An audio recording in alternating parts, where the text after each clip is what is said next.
अस्सलाम वालेकुम fellow वेटनेरियंस। Previous video में हम इस कंक्लूजन पर पहुंच गए थे कि काफ को जो डायरिया का इशू था वो इन्फेक्शियस कॉजेज़ की वजह से नहीं था। और उसके बाद हमने फिर क्लिनिकल एग्जामिनेशन करने की कोशिश की और उस एग्जामिनेशन में मैं इस कंक्लूजन पर पहुंचा कि उसको एब्डोमिनल डिस्टेंशन के साथ साथ ब्लॉट का इशू भी था। सो बहुत सिंपल है।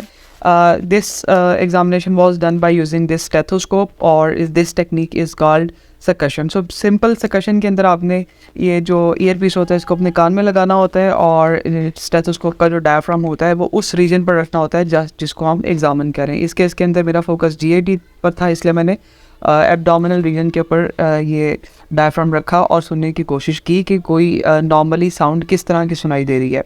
और जब ये परसीव हो जाए हमें कि नॉर्मल साउंड किस तरह की सुनाई दे रही है, तो उसके बाद हम दोबारा से एक हाथ से जो स्टेथ का डायफ्राम है वो रीजन पर रखते हैं और दूसरे हाथ से हम आहिस्ता से टैप करते हैं और साथ साथ मूव भी करते जाते हैं ताकि एरिया जो है वो चेंज होता रहे।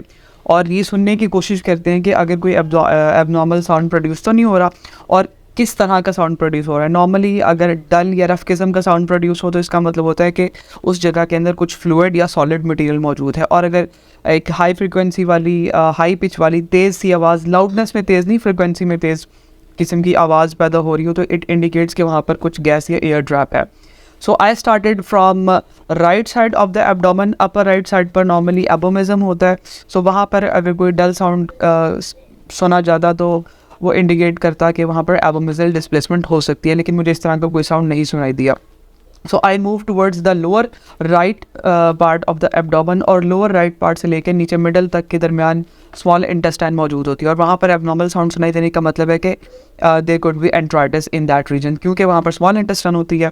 और बट मुझे इस तरह का कोई साउंड सुनाई नहीं दिया। Then I move towards the lower left portion of the abdomen और लोअर लेफ्ट पोर्शन में ऑफ कोर्स लार्ज इंटेस्टाइन होती है और वहाँ पर अगर डल या रफ किस्म का साउंड सुनाई दे तो इट इंडिकेट्स कि वहाँ पर फ्लूइड है। और फ्लूइड होने की वजह ये है कि नॉर्मली फ्लूइड वहाँ से एब्जॉर्ब हो जाता है। अब क्योंकि लार्ज इंटेस्टाइन के अंदर इन्फ्लेमेशन हुई होती है इसलिए वो फ्लूइड एब्जॉर्ब नहीं हो पाता और वहाँ पर ही एक्यूमुलेट हो जाता है। So basically lower right side of the abdomen पर अगर कोई एबनॉर्मल साउंड सुनाई दे डल किस्म की तो इट इंडिकेट्स कि वहाँ पर लार्ज इंटेस्टाइन की इन्फ्लेमेशन यानी कि कोलाइटिस है। बट इस केस में मुझे कुछ भी इस तरह का इन तीनों ना एबोमिजल डिस्प्लेसमेंट, ना ही एंट्राइटिस और ना ही कोलाइटिस फील हुआ। Then I move towards upper left part of the abdomen और जहाँ पर र्यूमन होता है और उस जगह पर मुझे एक शार्प सी और हाई फ्रिक्वेंसी वाली हाई पिच वाली आवाज़ सुनाई दी। इट इंडिकेटेड कि वहाँ पर कुछ ना कुछ गैस एक्यूमुलेशन है।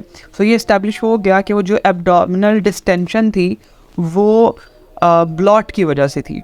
अब आगे वो ब्लॉट की कॉम्प्लिकेशन में क्या मेटाबॉलिक एसिडोसिस डेवलप हुई और किस तरह से उसको ट्रीट किया वो अगली वीडियोस में। Thank you so much.